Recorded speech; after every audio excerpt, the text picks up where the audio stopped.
Questões sobre os fins e sobre os métodos de pesquisa em educação. Marli André. O texto objetiva discutir questões epistemológicas e metodológicas relacionadas à pesquisa em educação. Argumenta, inicialmente, que há um interesse geral dos pesquisadores da área da educação de encontrar critérios para avaliar a qualidade da pesquisa em educação. A preocupação decorre do grande crescimento da produção científica nos últimos 20 anos, acompanhada de muitas mudanças nos temas, enfoques, metodologias e contextos das pesquisas. Destaca questões referentes à natureza dos conhecimentos produzidos, aos critérios utilizados para julgar a pesquisa e aos pressupostos dos métodos quantitativos e qualitativos. Conclui mostrando as precárias condições de produção do trabalho científico, tanto para os discentes quanto para os docentes, e enumera alguns desafios a serem enfrentados. Introdução. O que caracteriza uma boa pesquisa em educação? Que critérios podem ser utilizados para se julgar as pesquisas? Há critérios gerais para se avaliar os vários tipos de pesquisa, ou os critérios devem variar de acordo com o tipo de pesquisa? Como são definidos esses critérios? Se for possível chegar a um acordo sobre quais sejam esses critérios, como devem ser divulgados e implementados, e quem fará isso?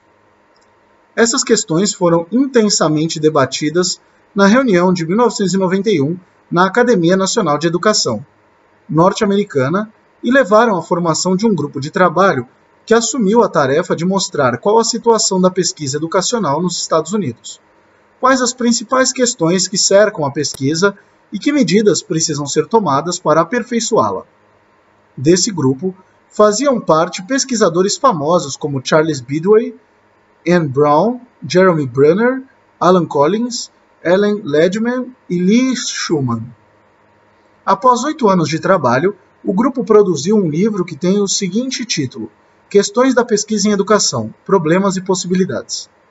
São 16 capítulos reunidos em 4 partes que focalizam a pesquisa como um problema na história e na sociologia da educação, as novas configurações na educação e na pesquisa social, a pesquisa como vocação e a comunicação da pesquisa educacional. Segundo os editores do livro, Ledman e Schumann, 1999, essa é apenas a primeira metade da tarefa do grupo, que deverá se completar nos próximos anos.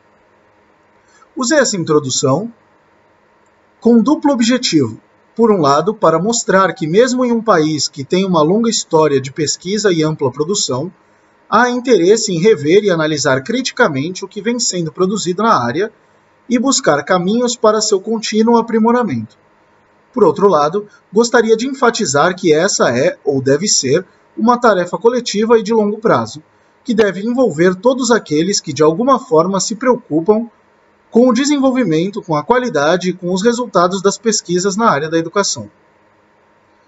Depois de quase 10 anos, o grupo concluiu que para se chegar a uma pesquisa de qualidade é preciso promover o debate nas universidades, nas escolas, nas agências de fomento, nas revistas, na internet, de modo a criar condições para que possam emergir concepções consensuais do que seja uma boa ou uma má pesquisa.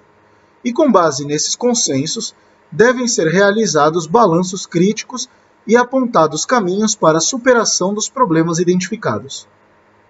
Concordando com o que propõem os participantes do grupo de trabalho, de que a formulação de parâmetros para avaliar a qualidade da pesquisa em educação deve ser uma empreitada coletiva e para isso precisamos expor ideias e pontos de vista, é que me disponho, nesse momento, a trazer alguns questionamentos que, ao se juntar a outros que vêm sendo apontados por colegas da área, em publicações e em eventos científicos, possam vir a fazer parte de um debate cada vez mais amplo e mais rico na busca do aperfeiçoamento da pesquisa em educação. 1. Mudanças no cenário da pesquisa educacional. A preocupação com a qualidade da pesquisa está estreitamente relacionada com as mudanças que vêm ocorrendo nesse campo nos últimos anos, ao mesmo tempo em que se observa um crescimento muito grande no número de pesquisas da área de educação nos últimos 20 anos decorrente principalmente da expansão da pós-graduação. Observa-se também muitas mudanças nos temas e problemas, nos referenciais teóricos, nas abordagens metodológicas e nos contextos de produção dos trabalhos científicos. Os temas se ampliam e diversificam. Os estudos, que nas décadas de 1960 e 70 se centravam na análise das variáveis de contexto e no seu impacto sobre o produto, nos anos 80 vão sendo substituídos pelos que investigam sobretudo o processo. Das preocupações com o peso dos fatores extraescolares no desempenho de alunos, passa-se a uma maior atenção ao peso dos fatores intraescolares.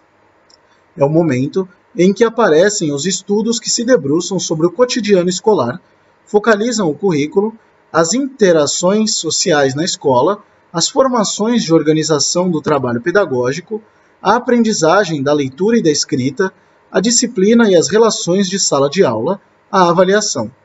O exame de questões gerais, quase universais, vai dando lugar à análise de problemáticas locais investigadas em seu contexto específico. Os enfoques também se ampliam e diversificam, como afirma Gatti.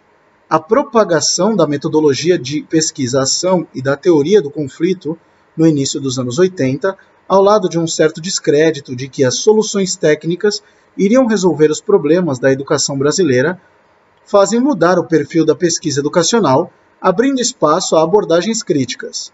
Recorre-se não mais exclusivamente à psicologia ou à sociologia, mas à antropologia, à história, à linguística, à filosofia. Constata-se que, para compreender e interpretar grande parte das questões e problemas da área de educação, é preciso recorrer a enfoques multi-, inter-, transdisciplinares e a tratamentos multidimensionais. Pode-se afirmar que há um consenso sobre os limites que uma única perspectiva ou área de conhecimento apresentam para a devida exploração e para um conhecimento satisfatório dos problemas educacionais. Se os temas e referências se diversificam e se tornam mais complexos nos anos 80 e 90, as abordagens metodológicas também acompanham essas mudanças. Ganham força os estudos qualitativos que englobam um conjunto heterogêneo de métodos, de técnicas e de análises que vão desde os estudos antropológicos e etnográficos, às pesquisas participantes, os estudos de caso até a pesquisação e as análises de discurso de narrativas de história de vida. As duas últimas décadas também assistiram a uma mudança no contexto de produção dos trabalhos de pesquisa, embora a grande maioria dos estudos continue sendo produzida nos programas de pós-graduação estrito sensu. As temáticas privilegiadas e as formas de desenvolvimento desses estudos vêm sofrendo mudanças. Se nas décadas de 60 e 70 o interesse se localizava nas situações controladas de experimentação, do tipo laboratório, nas décadas de 80 e 90, o exame de situações reais do cotidiano da escola e da sala de aula é que constituíram as principais preocupações do pesquisador. Se o papel do pesquisador era sobremaneira o de um sujeito de fora, nos últimos anos tem havido uma grande valorização do olhar de dentro, fazendo surgir muitos trabalhos em que se analisa a experiência do próprio pesquisador ou em que o pesquisador desenvolve a pesquisa em colaboração com os participantes.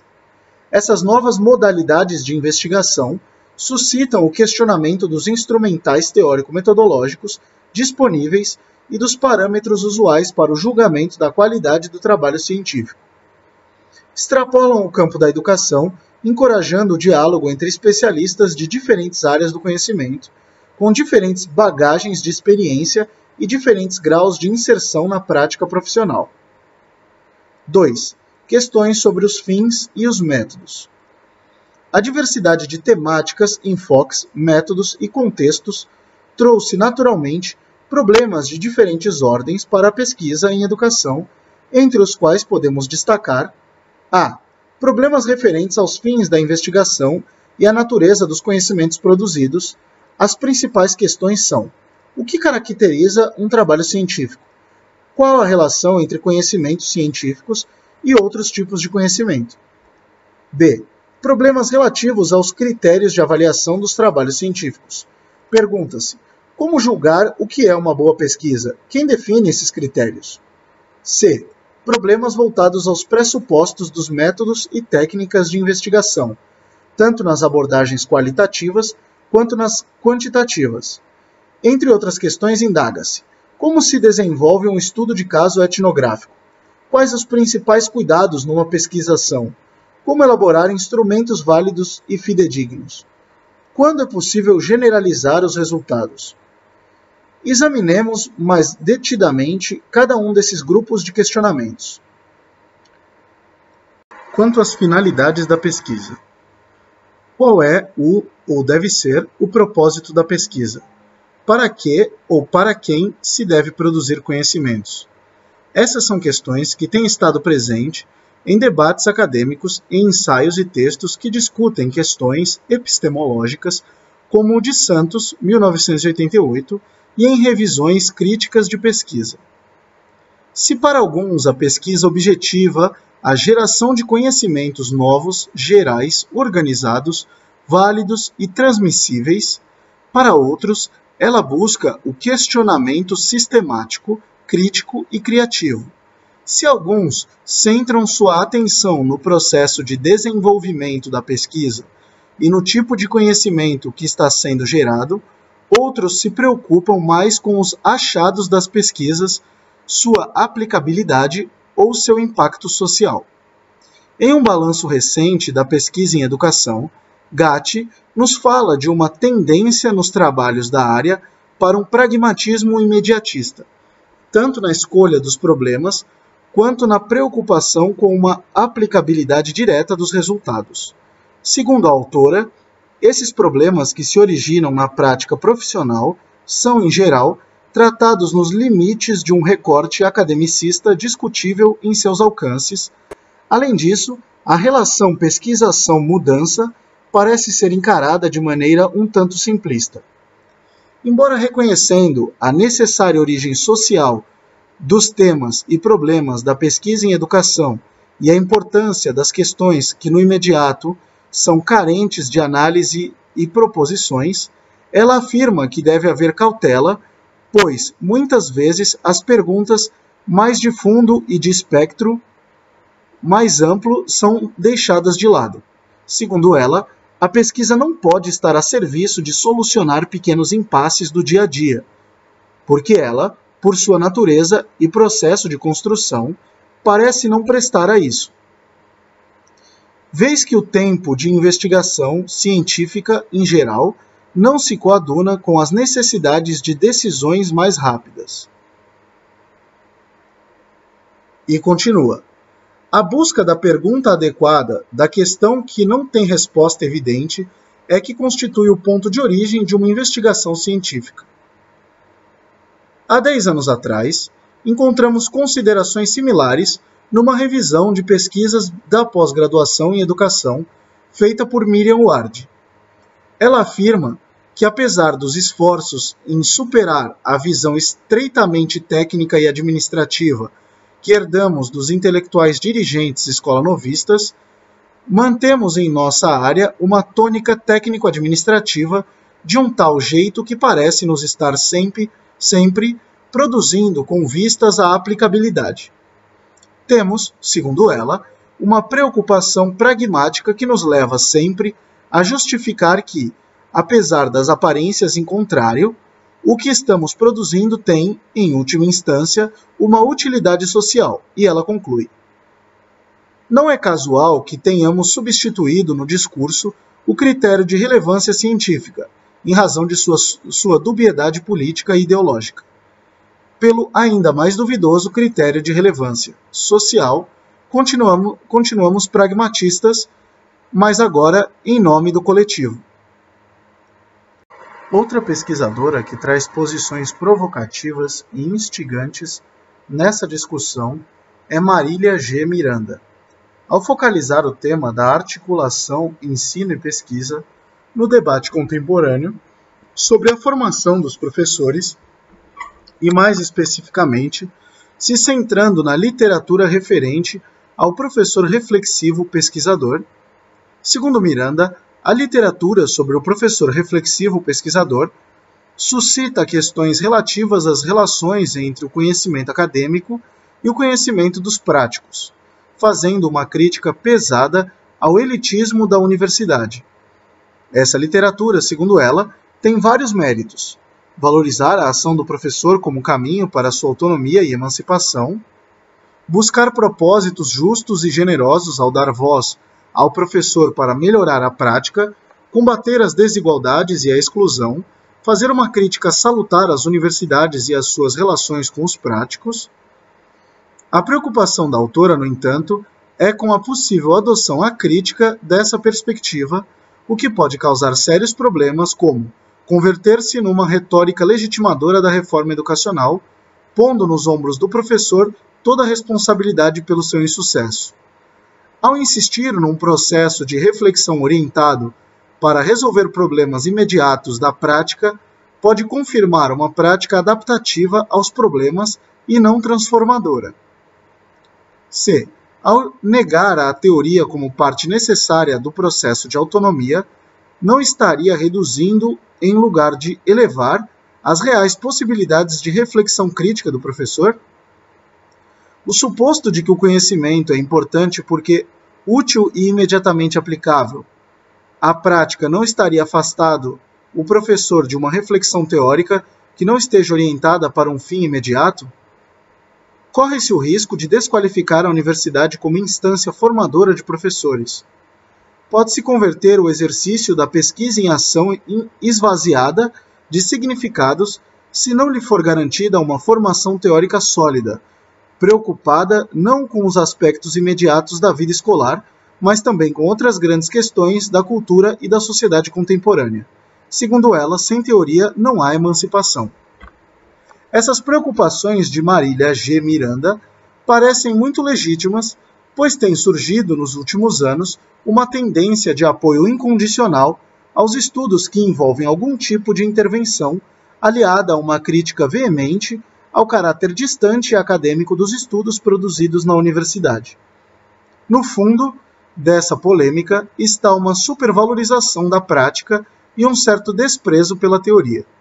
Quem tem experiência com esse tipo de pesquisa percebe quão difícil é conciliar os papéis de ator e de pesquisador, buscando o equilíbrio entre a ação e a investigação, pois o risco é sempre muito grande de sucumbir ao fascínio da ação, deixando para segundo plano a busca do rigor que qualquer tipo de pesquisa requer.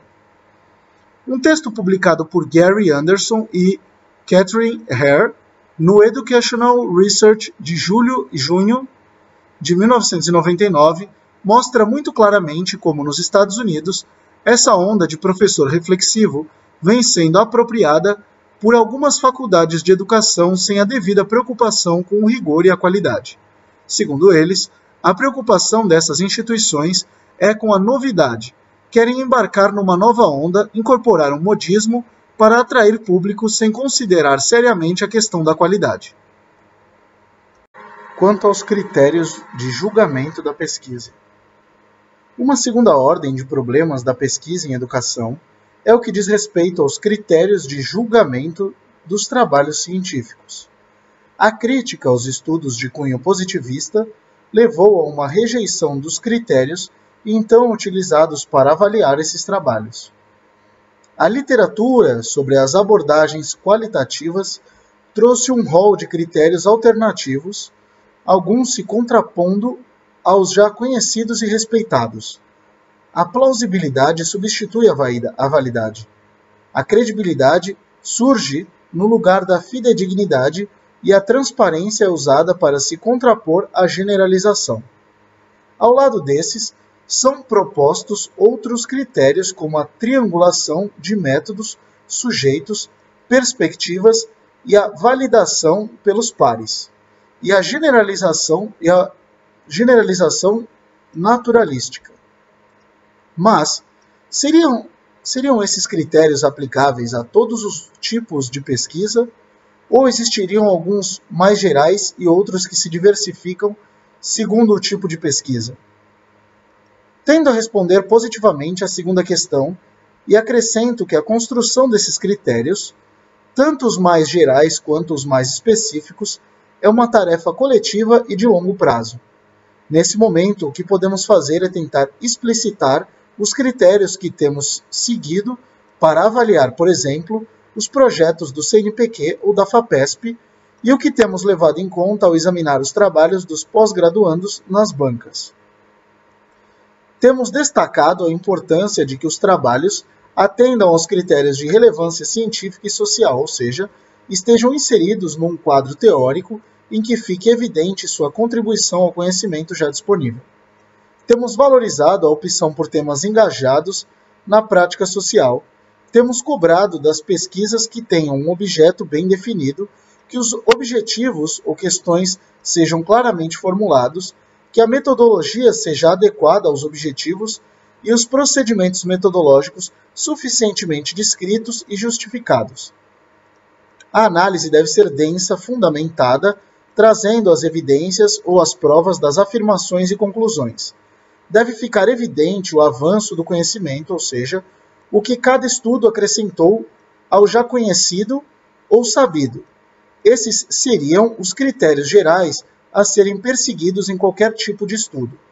Mas teríamos outros complementares para levarmos em conta ao desenvolver formas específicas de pesquisa. Por exemplo, nos estudos do tipo etnográfico, temos enfatizado a necessidade de atender aos princípios da etnografia, como a relativização e o estranhamento.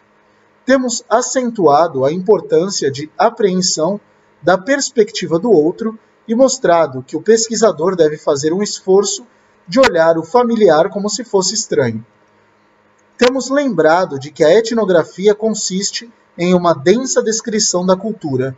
Temos apontado que a teoria tem importante papel na construção das categorias e que há necessidade de articulação entre o particular e o geral, entre o micro e o macro social. Na pesquisação, temos destacado que se deve pensar em formas de controle da subjetividade, que é preciso explicitar claramente o que é ação e o que é pesquisa, trabalhar com as questões de ética. Temos alertado que devem ser explicitados os mecanismos de controle da subjetividade, que devem ser muito bem definidos os papéis e discutidos os graus de participação de vários atores envolvidos na pesquisa. Além disso, temos enfatizado a questão da autoria, quem fará e como será feita a divulgação dos dados, sob que forma e onde serão apresentados, quem serão os autores. Segundo Anderson e Hare, a pesquisação não pode ser julgada pelos mesmos critérios de validade das pesquisas positivistas nem das pesquisas naturalistas, mas exige uma nova definição de rigor. Elas sugerem um conjunto de critérios para julgar esse tipo de pesquisa. Validade externa, que diz respeito ao valor dos resultados alcançados em função do projeto. Validade de processo refere-se aos métodos e técnicas utilizadas, assim como às evidências obtidas para sustentar as afirmações feitas. Validade democrática, que indaga se as múltiplas perspectivas e interesses dos participantes foram contemplados. Validade catalítica, que leva os participantes a conhecerem melhor a realidade para transformá-la. Validade dialógica, que consiste na busca do diálogo com os pares para a discussão do problema e dos resultados da pesquisa.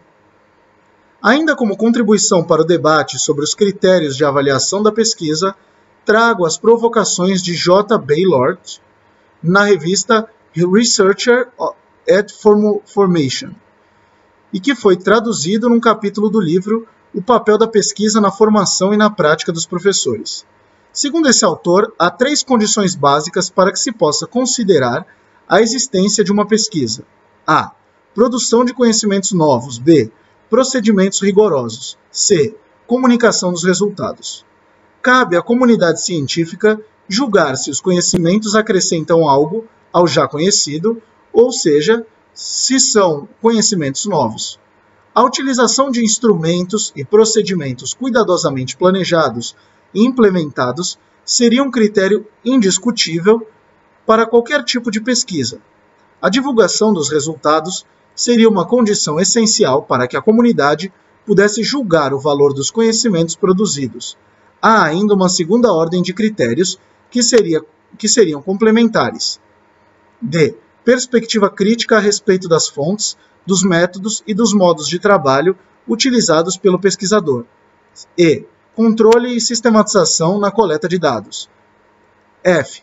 Presença de interpretações segundo teorias reconhecidas e atuais que permitam elaborar uma problemática de discussão. Esses critérios, embora elaborados no contexto da pesquisa educacional francesa, nos parecem muito interessantes e suficientemente provocativos para uma discussão sobre quais os critérios devem ser usados no julgamento das pesquisas em educação. Questões sobre os fundamentos dos métodos. Várias revisões de pesquisas da área da educação têm apontado a fragilidade metodológica dos estudos e pesquisas que tomam porções muito reduzidas da realidade, um número muito limitado de observações e de sujeitos, levantamento de opiniões com instrumentos precários, análises pouco fundamentadas e interpretações sem respaldo teórico. Isso é válido tanto nos estudos do tipo survey quanto nas abordagens qualitativas. Nos estudos de grandes amostras e dados quantitativos, surgem várias questões, muito bem sintetizadas por Gatti. Verificamos hipóteses mal colocadas, variáveis pouco operacionalizadas ou operacionalizadas de modo inadequado, quase nenhuma preocupação com a validade e a fidedignidade dos instrumentos de medida, variáveis tomadas como independentes, sem o serem, modelos estatísticos aplicados a medidas que não suportam suas exigências básicas, por exemplo, de continuidade, intervalaridade, proporcionalidade. A autora também resume muito adequadamente os problemas encontrados nos estudos qualitativos. Observações casuísticas, sem parâmetros teóricos, a descrição do óbvio, a análise de conteúdo realizadas sem metodologia clara, incapacidade de reconstrução do dado e de percepção crítica dos vieses situacionais, desconhecimento no trato da história e de histórias, precariedade na documentação e na análise documental. A esses problemas, eu acrescentaria outros que venho detectando numa revisão de estudos que abordam o tema da formação docente e que tendem mais recentemente a usar a pesquisação. Há frequentemente uma certa confusão entre o que seja ação formativa e pesquisação, entre o papel do pesquisador e o papel dos participantes, entre ensino e pesquisa, ação e investigação.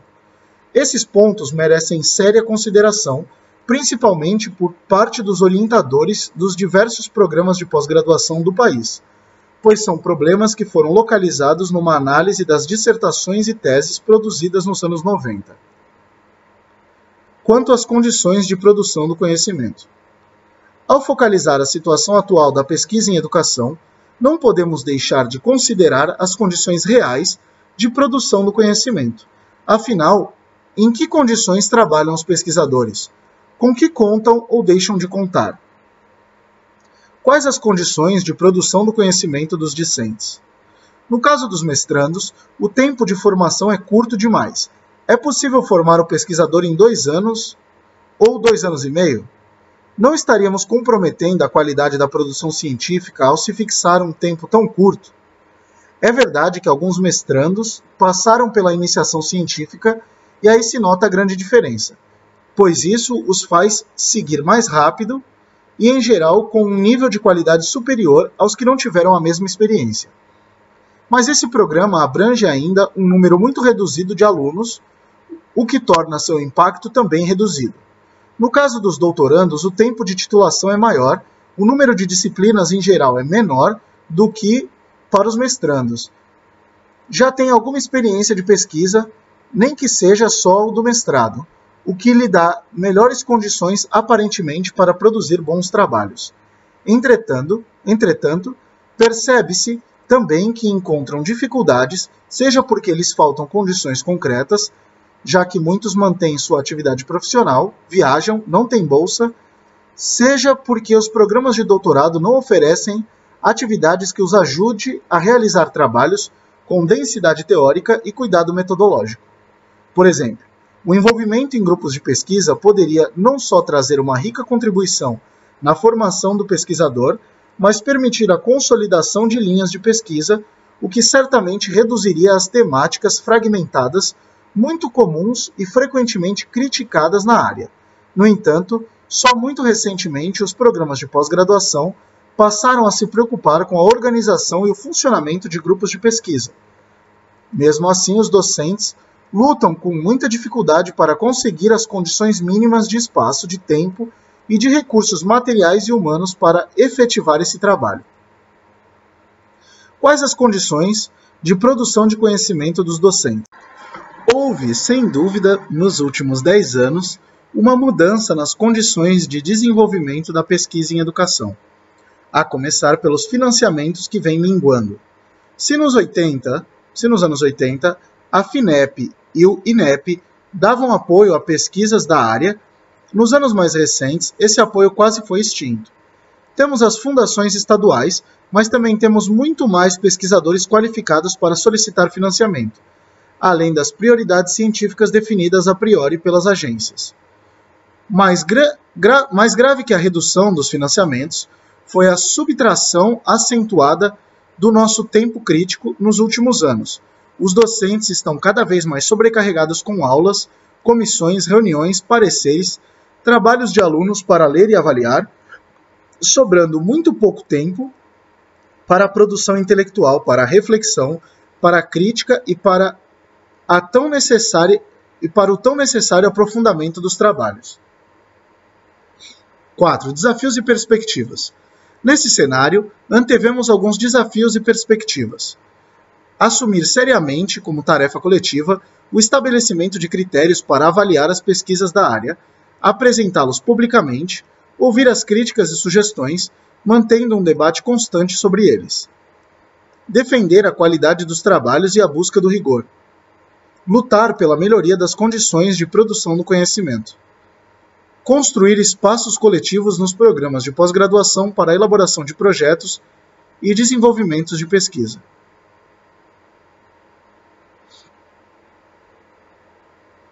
Anexos. Critérios gerais para análise de pesquisas. 1. Tema de relevância científica e social. 2. Problematização do tema.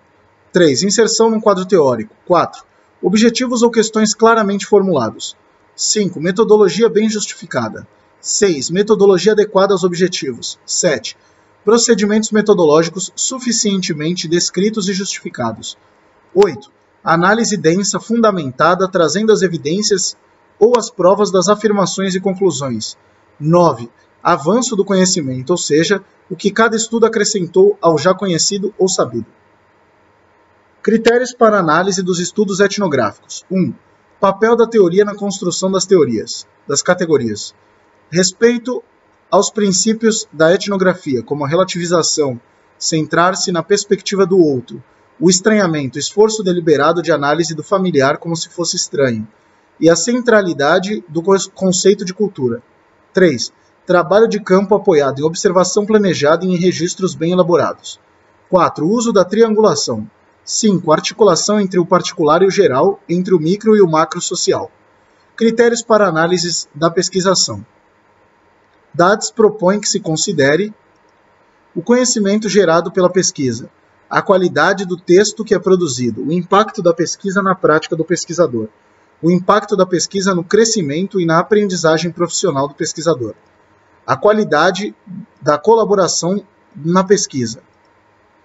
Gary Anderson e Catherine Herr propõem validade externa, diz respeito ao valor dos resultados alcançados. Validade de processo refere-se aos métodos e técnicas utilizadas, assim como às evidências obtidas para sustentar as afirmações feitas. Validade democrática indaga se as múltiplas perspectivas e interesses dos participantes foram contemplados. Validade catalítica que leva os participantes a conhecerem melhor a realidade para transformá-la. 5. Validade dialógica, que consiste na busca do diálogo com os pares para a discussão do problema e dos resultados da pesquisa.